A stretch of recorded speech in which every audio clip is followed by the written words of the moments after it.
నా ఇంటి మీద కొన్ని వందల మంది తెలుగుదేశం పార్టీ రౌడీలు గూండాలు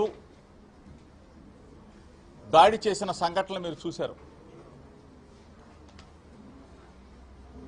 జోగి రమేష్ని భౌతికంగా దాడి చేయాలా, జోగి రమేష్ మీద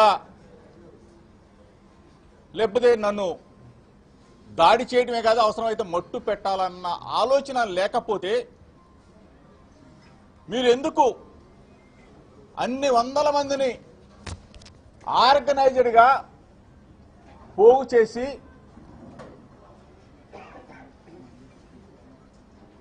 చంద్రబాబు నాయుడు కొడుకు లోకేష్ ఆదేశానుసారం కనుసన్నల్లో ఎంపీ కేశినేని శివనాథ్ చిన్ని ఆధ్వర్యంలో విజయవాడ నుంచి గుండాలు రౌడీలు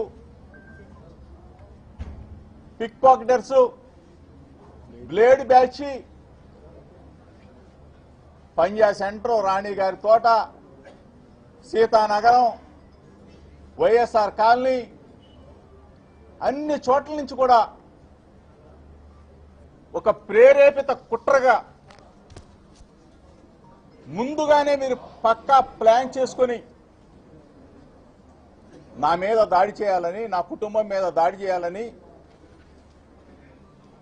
ఇంత పన్నాగం ఒక ముఖ్యమంత్రి స్థాయి వ్యక్తి అతని కుమారుడు కనుసన్నల్లో ఒక బడుగు బలహీన వర్గాలకు సంబంధించిన జోగి రమేష్ మీద దాడి చేయాలని చెప్పేసి మీరు పథక రచన చేశారంటే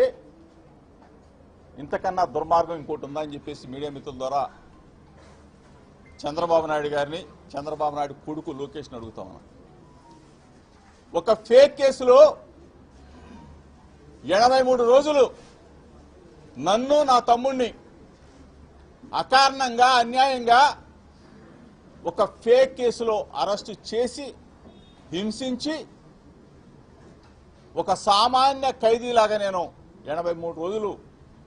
మీరు చేసిన దుర్మార్గానికి శిక్ష అనుభవిస్తే ఇంకా మీ మనసు చల్లారలేదని అడుగుతున్నా చంద్రబాబు నాయుడిని, చంద్రబాబు నాయుడు కొడుకుని లోకేష్ని. మిమ్మల్ని ప్రాధేయపడి వేడుకున్నా, నేను ఎక్కడికైనా వస్తాను, అవసరం అనుకుంటే మీ దగ్గరకైనా వస్తాను, జోగి రమేష్ తప్పు చేస్తే